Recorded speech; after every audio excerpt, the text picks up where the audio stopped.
and welcome to my channel, and welcome to this week's reading vlog. So we're in week 2 of Sufferathon, and I decided to go with Paige's prompt. Because if you're not taking part in Sufferathon, you're really missing out.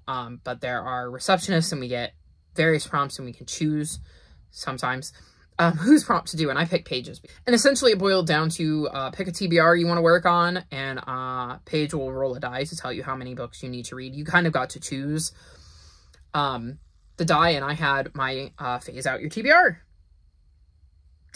to work on. So I ended up rolling a 1, well, Paige did, which meant I only needed to read 1 book. And then I was talking in a Discord chat, and somebody had rolled a 6 and jokingly said to me, do you want to trade? And I was legitimately like, is 6 books hard for you? And when they said yes, I said, if it's cool with Paige, I'll trade. Because I can do 6 books in a week. And that person could only do 1 or 2 on a good week. So we've traded, which means I need to read 6 of these books in the next week. So here is what I have left. And we're going to see how many of these I can get to. Hopefully more than 6, but at least 6 would be nice. So that's what I'm focusing on this week. I can tell you that I've read Roll With It. So in this book, we follow Ellie, and she's got CP, and she's in a wheelchair, and she really loves baking and cooking and watching like the Great British Bake Off. And she lives with her mom. She's just trying to focus on the things that she loves. And then they get some concerning calls from her Mima about her grandfather, who is dealing with some memory issues. He is struggling with dementia. I couldn't remember whether it was dementia or Alzheimer's. And so her mom decides they're going to move from Tennessee to Oklahoma to live with her Mima and grandpa to help her Mima out with her grandfather. And she ain't thrilled about that. She does not want to be the new kid in town, especially the new kid in town in a wheelchair. On top of that, she soon learns she's not just the new kid in town in a wheelchair. She's also from the trailer park, and that is an issue in the school. So she's now in this new school, trying to adjust, also trying to deal with the issues at home because, like I said, her grandfather is dealing with dementia. And we see her adapt and try to settle into this new life and these new people and this new town. Well, again, not, like I said, not being thrilled about being there, but also, like, in some ways excited because she's happy to be with her grandparents. She loves her grandparents, and one of the things she's looking forward to is there's this baking competition that her grandmother has told her about for years, but usually by the time she gets there in the summer, it's always happens, so she's got that to look forward to. So she's kind of up and down about wanting to be there, and I gave this 4.5 stars. I read it in one sitting last night. I really, really enjoyed this. I liked getting to see Ellie deal with having CP and how others around her interact with her. I like a couple of the kids she meets at school, her new school, and the relationship she forms with them. I really, really love the family aspect of this and how much love there is in this family and how hard they kind of fight for each other. And I also love the fact that Ellie is so passionate about baking and is finding silver linings where she can. She seems to have a very, for the most part, good attitude about things. Even though, like I said, it's hard. The school is not necessarily set up for her the way her old school was, because she had been there for a while. So, like, having to adapt to this new school that maybe isn't quite sure how to handle her being in a wheelchair and isn't really as accessible as she might need it to be.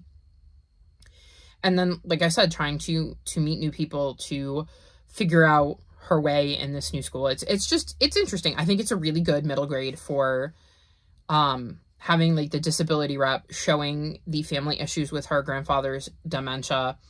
And I think it feels very true to the way middle schoolers can be and behave if you live in, like in this case, in the wrong part of town, or are seen as different. So I thought it was just a really intriguing look at middle grade life and, you know, some family things that are going on. And I think Ellie is a very strong an interesting character to be following. So definitely we'll be continuing on with this series. I actually own book 2, and I'm quite looking forward to seeing where Ellie's journey goes. The other book that I'm partway through that I started last week is Amari and the Despicable Wonders. I'm like 50 pages in, so I will probably be trying to get to this one. And then on top of that, I have Husbands and Lovers, and this is overdue from the library, and this has nothing to do with my TBR, but it is probably what I'm going to get to. If I had to guess books that I'm planning on prioritizing from this stack over here as I look at it, I'm going to pull out 2 specifically. And that is the Brothers Hawthorne and Lock Every Door, because I have the audiobooks out and they're due back to the library. So these are going to be high priority so I can listen to them while I have access to the audiobook. But other than that, I don't know about this stack. I'm looking at it over here. I have audiobooks for, I believe, every single book on this TBR except for Tales from the Pack. So we'll see if I can get to Tales from the Pack, because I might focus on audiobooks. I can tell you that I'm reading The Midnight Market for Bookchara, because her TBR game has an aspect where if readers can complete the prompt set out to them, she can get a bonus in her TBR game and not have to read one of her books. And it was that you needed to read a book with a bird on the cover. And as you can see, there's an owl right there. So I'm really hoping I can get to that one so that I can let her know that I read my bird book for her. So we're going to see. I mean, I have a nice little mix here. Like, I read a middle grade contemporary. I have, you know, an adult thriller. This is like a YA mystery, I would assume, at least based on the first 3. I don't know what this one's about, but that was the first 3. The Midnight Market would be a middle grade mystery. The Train of Dark Wonders, I think, is a middle grade fantasy. A Study in Charlotte is a middle grade mystery that is based loosely on Sherlock Holmes. Catalyst is a middle grade fantasy. The Metropolitans, I think, if I remember it, is a middle grade sci-fi? Historical fiction? Because there's a bit of timey-wimey stuff. The Shadows, I think, would also be considered a adult mystery thriller, though I suppose there could be horror aspects. I'm not sure. And then Miss Peregrine's Home for Peculiar Children is a YA mystery, spooky, maybe a bit horror. I'm not sure. So we're going to see. I have a very eclectic mix, so hopefully I don't get burnout. And then I can tell you that this one is historical fiction, and Amari is middle grade fantasy. So we're going to see how it goes. Fingers crossed that I have a good reading week, because I would love to get through, I mean, honestly, all of this, but I don't know how realistic that is. So we'll see. And hopefully I will check back in a couple days and give you an update. And maybe I'll have my 6 books done, because I'm already 1 down. I've only got 5 to go.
Saturday, and yes, I'm aware that means I'm checking in about 35 hours before this vlog ends, but I need to get back into the swing of things. I have felt very, very burnt out.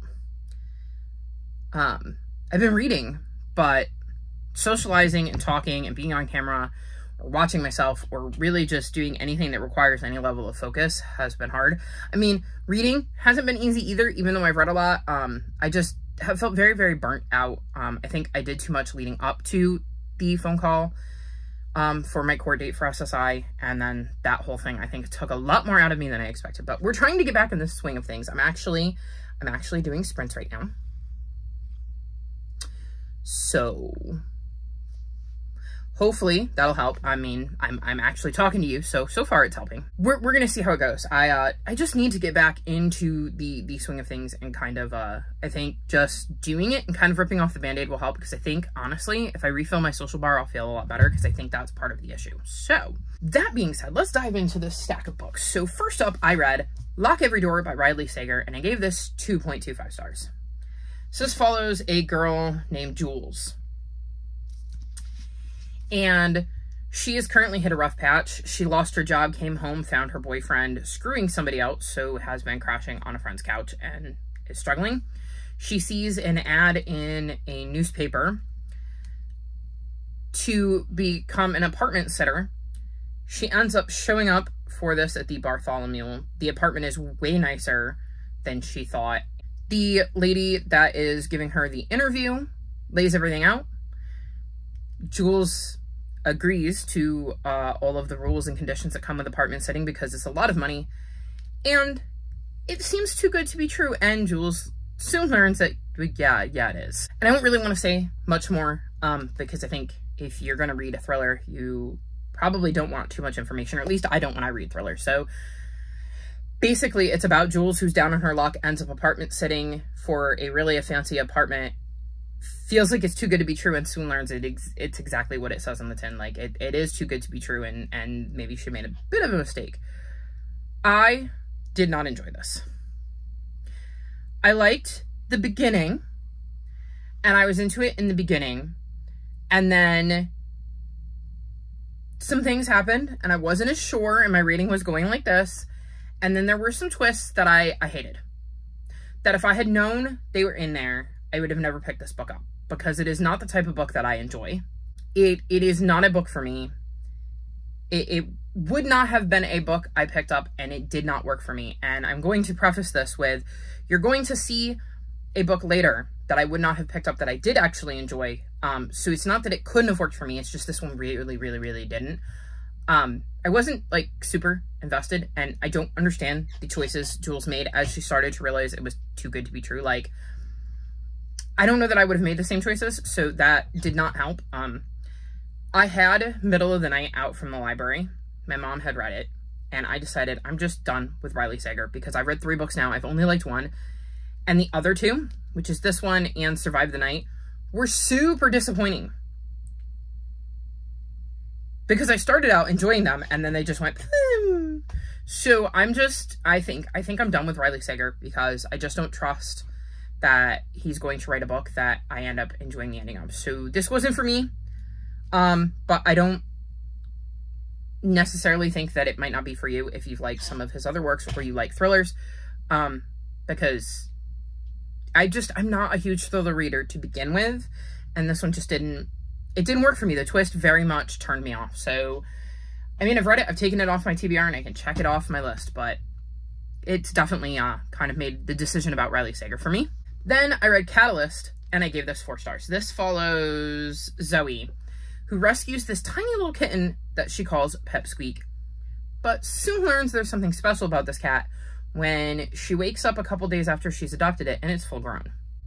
And then it keeps growing and growing and growing till it's big enough they can ride on it. Her and her friend, because she's let her friend in on this. So she and her friend Harrison end up going on an adventure to find a place that would be safe for her little kitten Pipsqueak, who is no longer very little, or alternatively a way to, make her be kitten-sized again. I enjoyed this. I thought it was intriguing. I didn't understand what was going on with Pipsqueak, and why she was growing. I liked that Zoe had a ride or die in Harrison, and how this completely insane thing of your kitten went from about this big to like the size of an elephant or something. And he just kind of rolled with it and was like, okay, what do you need me to do? How can I help? So I thought that their friendship was really, really integral. I liked that she was also dealing with some real world stuff, like her brother was getting ready to go to like college, and it was going to be, I think, somewhere in Europe, if I remember correctly. And she was really, really struggling with the idea that her brother wasn't going to be around all the time. Her mom's gotten a new job. Like there's some family stuff going on that is creating some issues. And she's trying to deal with that while also dealing with this super crazy magical cat that has suddenly grown to the size of a horse. So I just thought that was interesting, and I enjoyed the journey and the bond that she creates with Pipsqueak. I enjoy some of the characters they meet along the way, and I love kind of how this came together and how we learn what happened to Pipsqueak and what the ultimate solution is to Pipsqueak being as large as she is. So I enjoyed this. It wasn't a new favorite or anything. I probably won't keep it because it's not one I could see myself rereading, but I did enjoy my journey with it, and I think that middle graders will enjoy it as well. So not a bad read, and certainly better than the one I read before this. So I definitely needed kind of a palate cleanser. And then I read The Train of Dark Wonders, and I gave this 4.5 stars. So this follows a young girl named Bess, who has always loved, I believe, yeah, it's the auditorium that was owned by her grandfather. And when her grandfather passes away, he leaves it to her.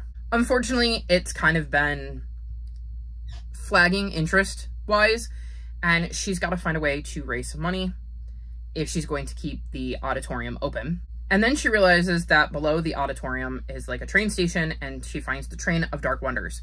And she ends up getting on board, meeting some kids there, and agreeing to go with them to the land of Halloween sweets.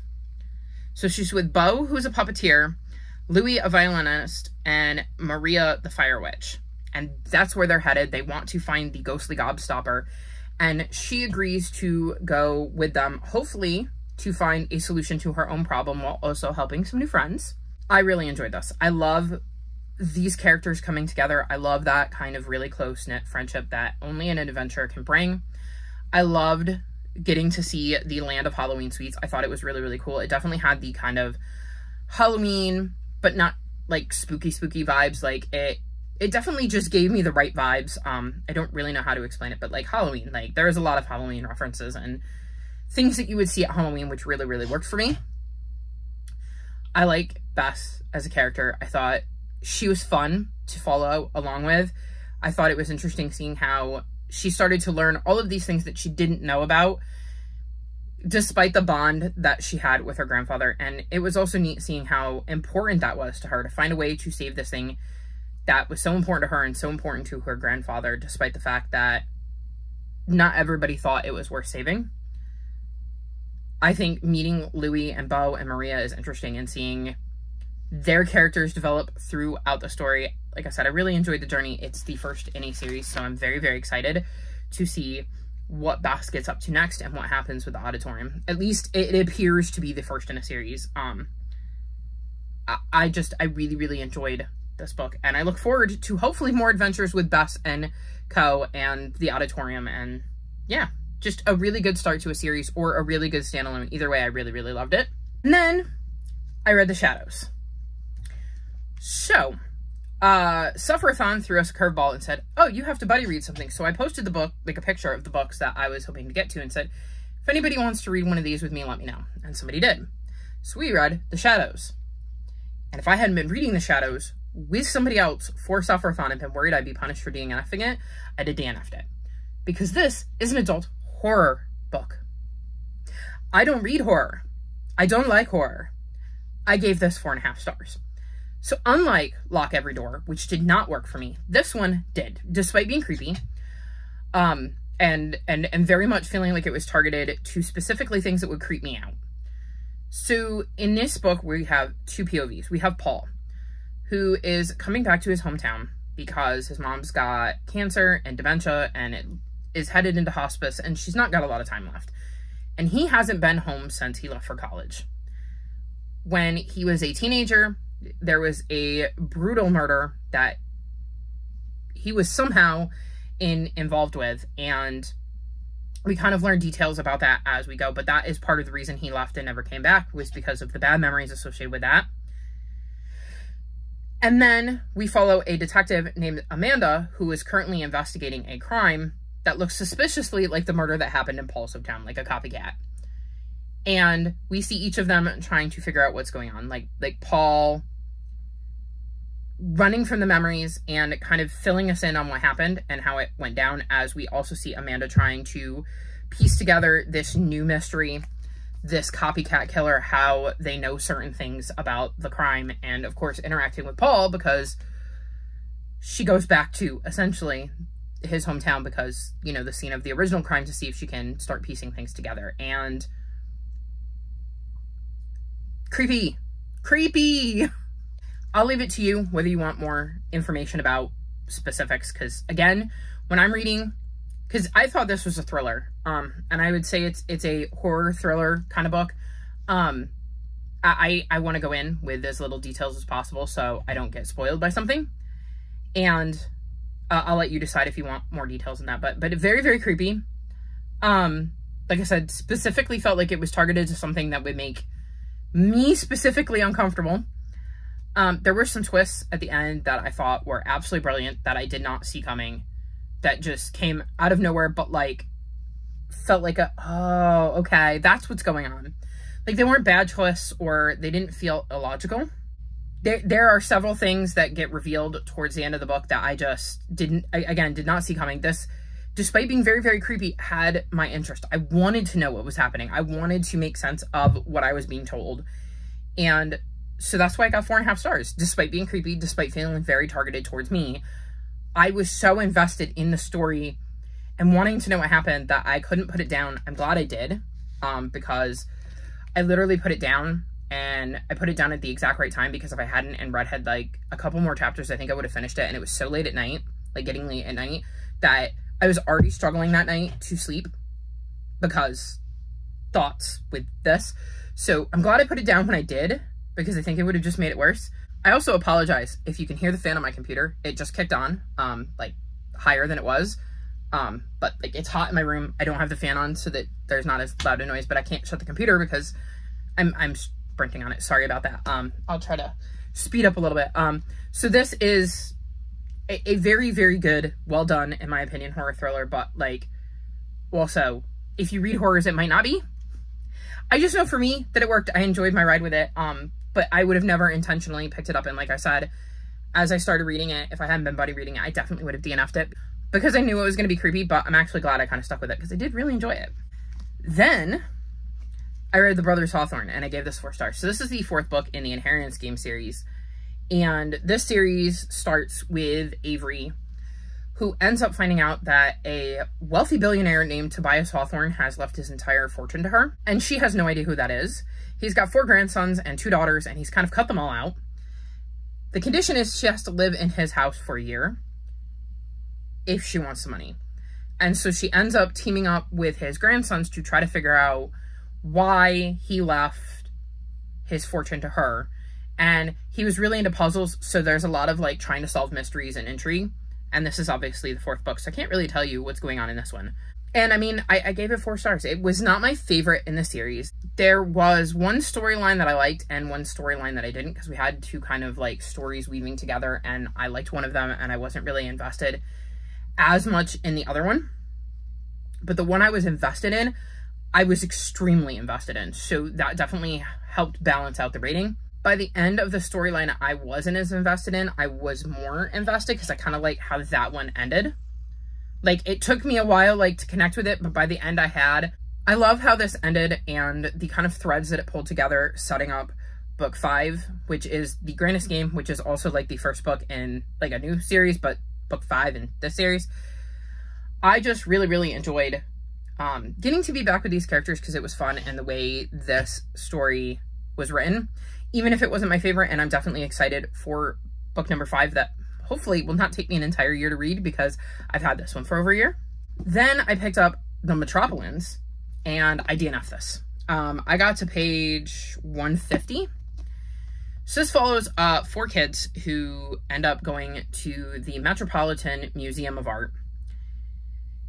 And they quickly learn that they're going to be looking for a book of legends about King Arthur.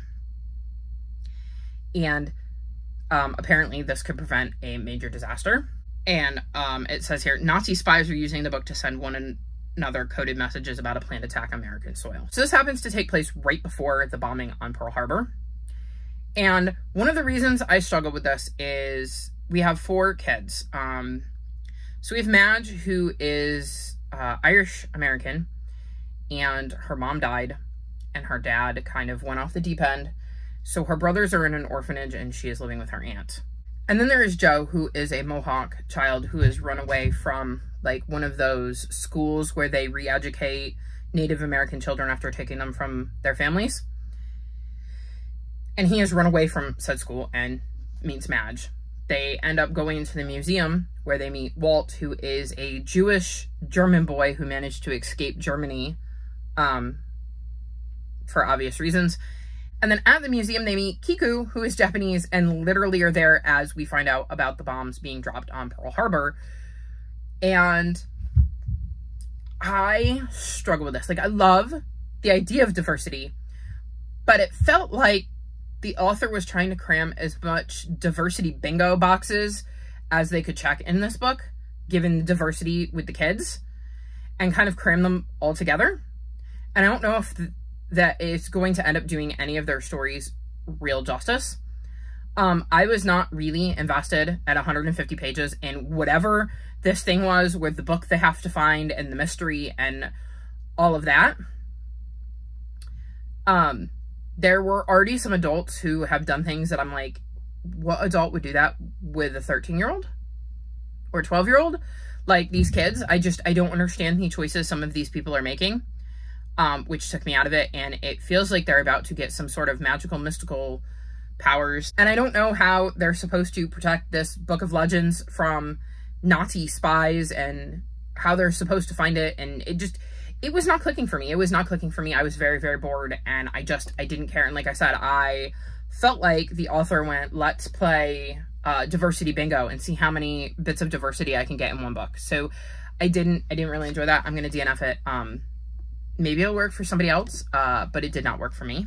Then I read Prince and Knight, and I gave this 4.5 stars, and its sequel, Tale of the Shadow King, which I also gave 4.5 stars. So this is a book about a prince who is looking for a bride and ends up meeting a knight.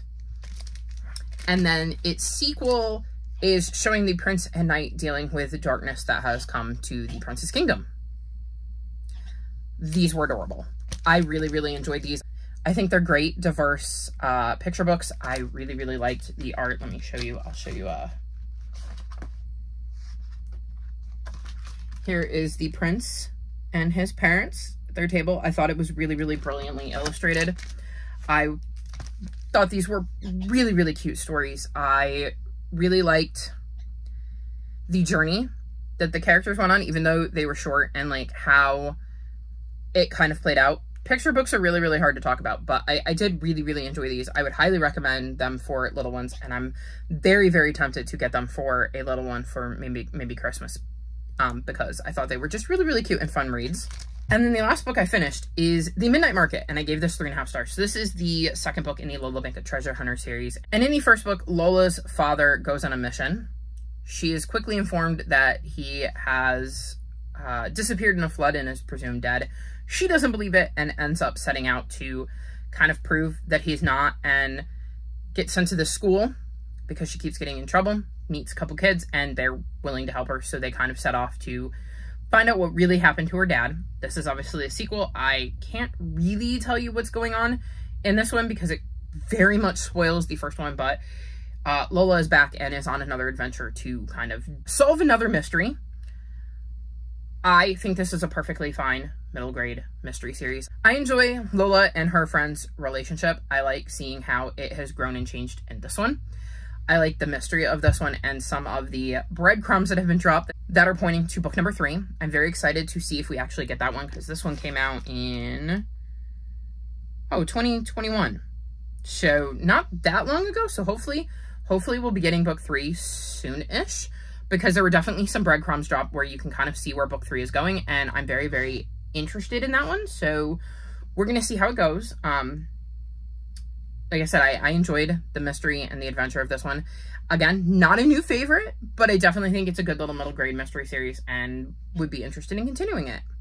And then the very last update I have for you is that I have started A Study in Charlotte, but I'm only a chapter in, so I don't really have much to say. But I did want to let you know that I started reading it. So that's been my week so far. Lots of reading. Some books I really enjoyed, some that I enjoyed less. Hopefully I will check in Monday and I will have more than just A Study in Charlotte to tell you about. I mean, we are going to be getting Sufferathon prompts in just over 2 hours, so I'm sure that is going to dictate what I read. So I have no idea what books I'm going to be letting you know about, but hopefully there'll be 1 or 2, and I can at least tell you that, you know, the big thing, I've got my queer book club options video out, because that is what I'm filming right after this. So we're going to see how it goes. Hopefully this check-in wasn't too rambly. I'm feeling like it might have been, and that maybe I didn't do a great job getting my feelings across and my thoughts, because they feel a bit chaotic, but I kind of needed to get back in the swing of things. So hopefully y'all understand if this isn't the best vlog clip, but hopefully this will be the beginning of getting me back in my groove and my mojo, and we'll see an improvement from here. But I'm going to go because my sprint is about to wrap up and it's hot. So I want to turn the fan on. So I will see you again either Monday early morning, like after midnight, or Monday afternoon when I finally check in, and I'll wrap this vlog up.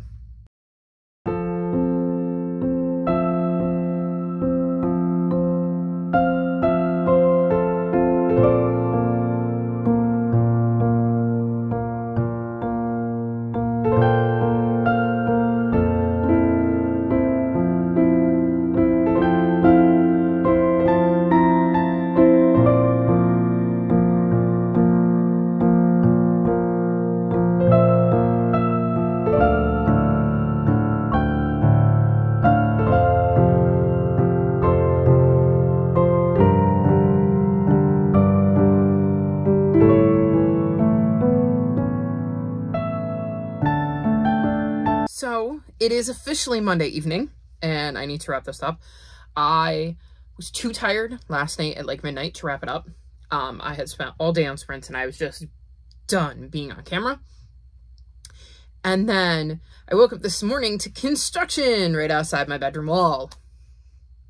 I didn't figure y'all wanted to listen to that. And then sports ball was being had today, multiple kinds. And so it was very, very noisy here.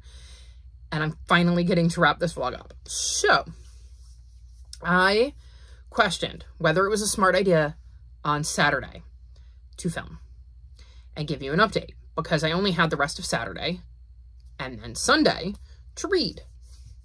And given what ended up happening, I'm actually really glad I did, because I have finished 5 books since I last talked to you and worked on 2. So it was definitely very, very good that I did that. So the Sufferathon prompts dropped, and I was staring at them and trying to figure out which one I wanted to do. And after clarifying with Paige, one of our lovely receptionists, about certain things about the prompt, like clarifications for the prompts, because I feel like my brain's working a little slow, I decided that the prompt I was going to do was to read books from an author that you have on your TBR, where you have more than one unread book. And I clarified, we get to choose who the author is, and it doesn't matter how many unread books there are as long as we have more than one. So I read Fox and Rabbit Make Believe and Fox and Rabbit Celebrate, which are like, not even quite middle grade, but like that maybe early middle grade, like graphic novels that follow Fox and Rabbit and the adventures they get up to. I gave both of these 4.25 stars. They're so much fun. This was a series I checked out because, and I've mentioned this before, I've been looking for books like this for my nephew Ducky, because he is in this weird spot where he's kind of outgrown picture books and he needs books that are going to challenge him, but he will not pick up books that don't have pictures. So I have been on a quest to find books that kind of combine a deeper storytelling than picture books, have more complicated words than picture books, but also still retain some of that picture vibe, because I want to show him that there are options out there and to try to bridge that gap, because maybe he will get there when he's a little bit older, but right now he's not ready for that. So I'm trying to find some like bridge books. And if nothing else, I'm trying to show him that you can still love reading, you know, and not want to say pick up something like this, which I'm going to get to in a minute. But like, I understand not being ready to pick up something like that. So I'm trying to help foster his love of reading and give him the ability to maybe catch up to that point. So I got these to check them out for him, because funnily enough, the main reason I picked these up is because of the fox, because his nickname is Ducky. And my friend has been like, you can use their nicknames. It's fine. And then I found out when she was having her daughter, I came up with Vixie, because we had been doing a lot of foxes because his mom likes foxes. So one of the things I did was I bought him a lot of clothes when he was little with foxes on them. All of the little ones at that time were getting Build-A-Bears from me, and they didn't have any ducks, so he got a fox. So I've gotten him lots of fox stuff over the years, and I saw these, and the fox part is what caught my eye.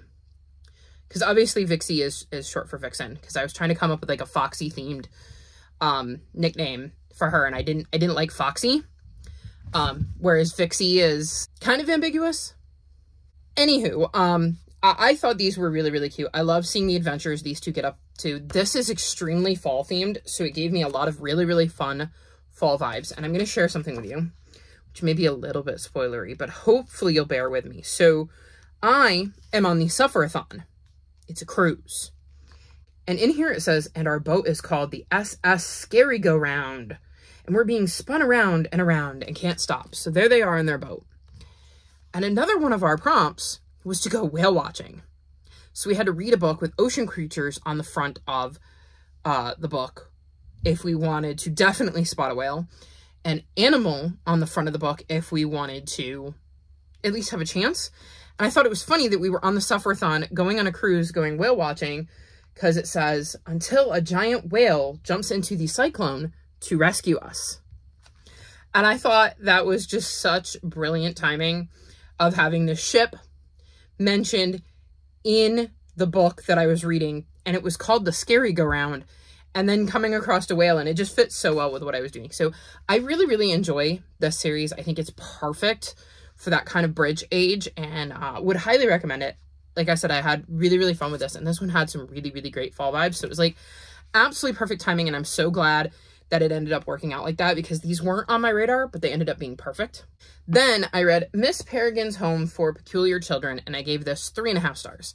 So this follows a boy named Jacob, and his grandfather has been telling him stories all his life. He eventually grows out of them, kind of goes, they're not real, they can't possibly be true. And then something happens that sends Jacob on a journey to trying to discover Miss Peregrine's Home for Peculiar Children. And so he sets off to a remote island off the coast of Wales and comes across the remains of the house. And it's a little creepy, it's a little weird. He's like, maybe they really are dangerous. Maybe they really were peculiar. And maybe, just maybe, they're still alive? So I went into this knowing it was creepy. I had heard that. But being informed by Omi that they thought it would be kind of the right level of creepy for me, like not too creepy. And I agree. There were definitely parts of this that were creepy. I liked Jacob getting to discover the story of Miss Peregrine's home and the kids that live there. I liked getting to see him figure out the connection to his grandfather and kind of some of the backstory on the stories that his grandfather had told him. I think there was a point about 3/4 of the way through where it started to lose me and I got less invested. I also saw one of the twists coming. I felt it was quite obvious. So that brought my rating down, but I am intrigued about where this is going, and I do have books 2 and 3 on my physical TBR. I found them in Little Free Libraries, so I think I'll continue on with the series, but probably not until it comes out of my TBR jar, because it's not one that I'm feeling a pressing need to pick up, but it's also not one that I would be upset if I had to read sometime soon. Then I read A Study in Charlotte, and I gave this 3.75 stars. So this is a Sherlock Holmes kind of retelling, and we're following the descendants of Sherlock and Watson.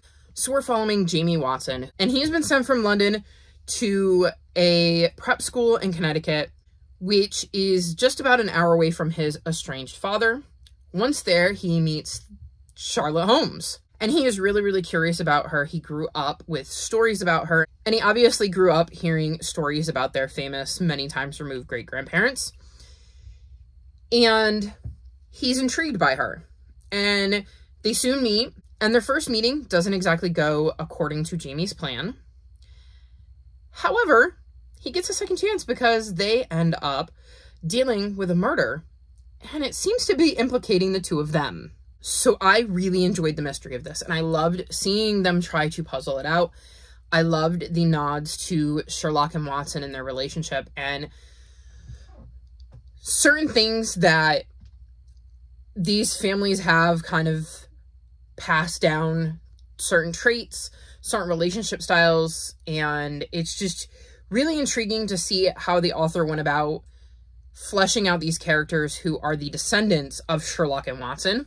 I didn't necessarily always love Jamie's relationship with Charlotte. There were some things I didn't like about it, and I'm curious to see whether that trend continues in future books, or if it's just the way they met and how it kind of played out.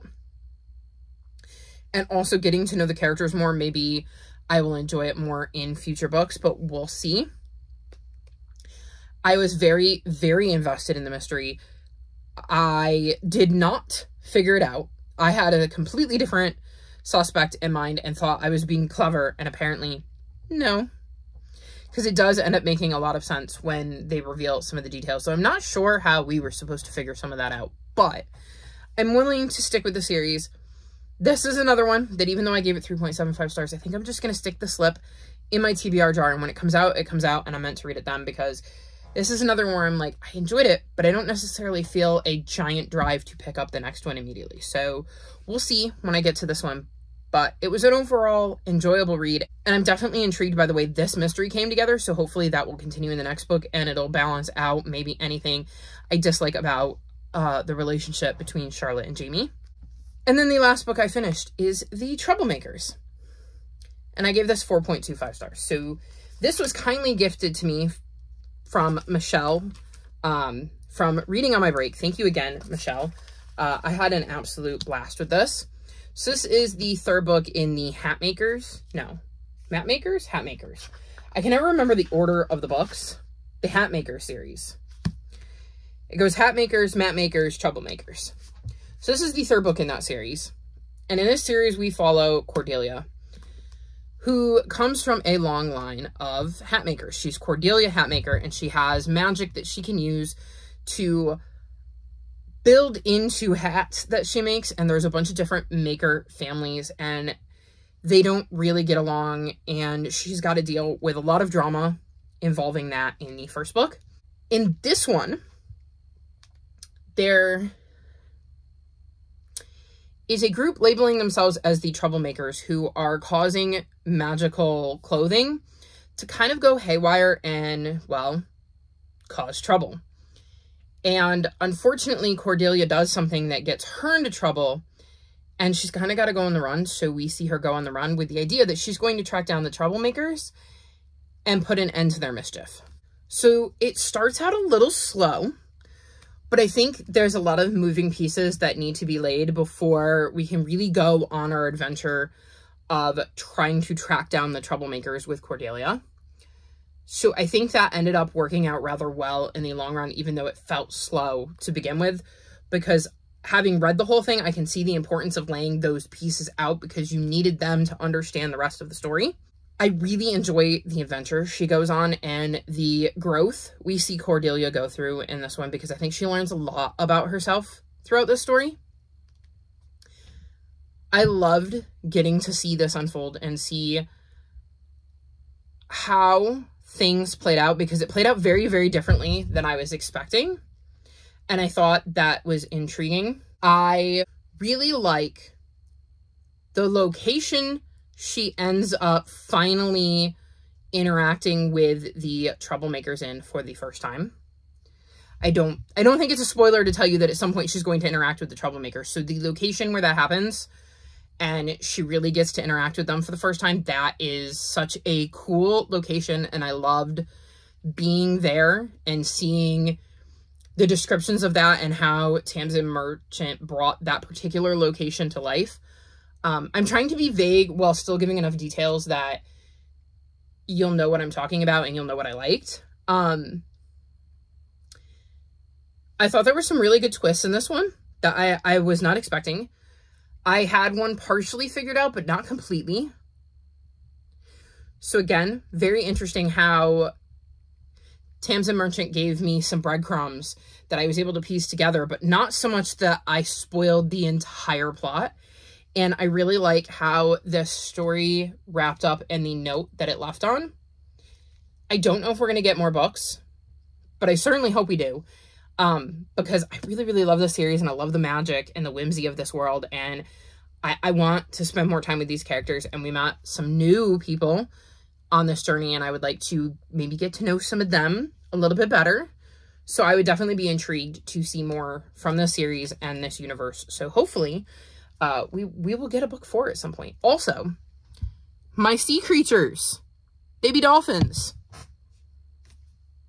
I managed to nail that without even attempting it. Like, I was like, there's no way I'm going to be able to go whale watching and read a book with sea creatures on the front. And then I picked this up and I went, oh, dolphins, sea creatures.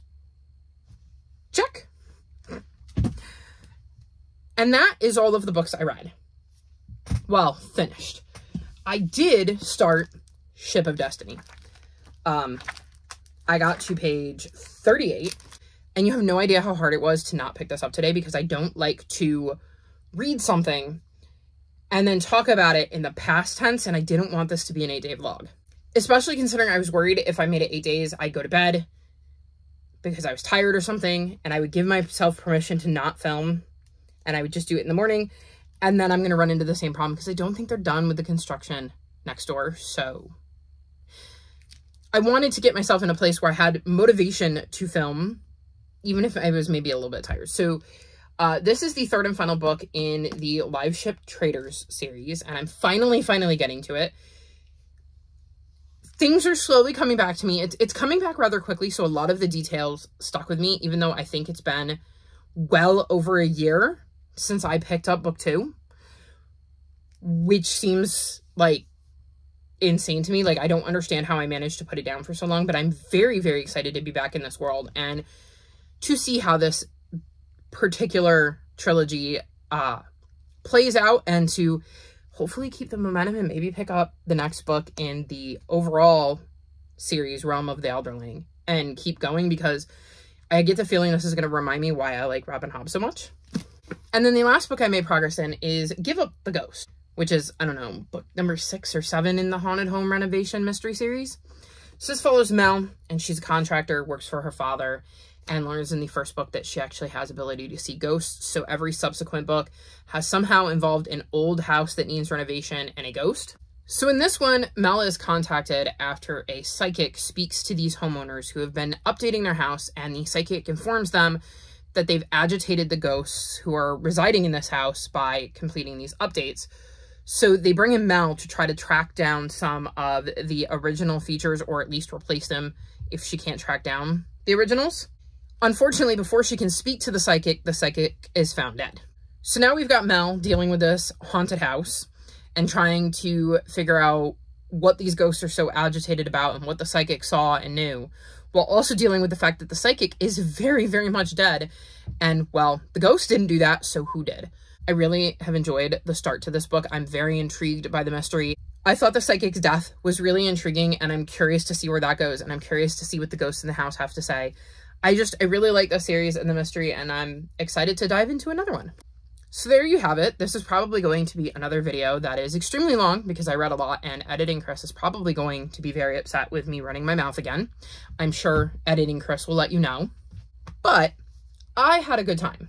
I feel like I've accomplished a lot. I got through pretty much every single book on my Phase Out Your TBR,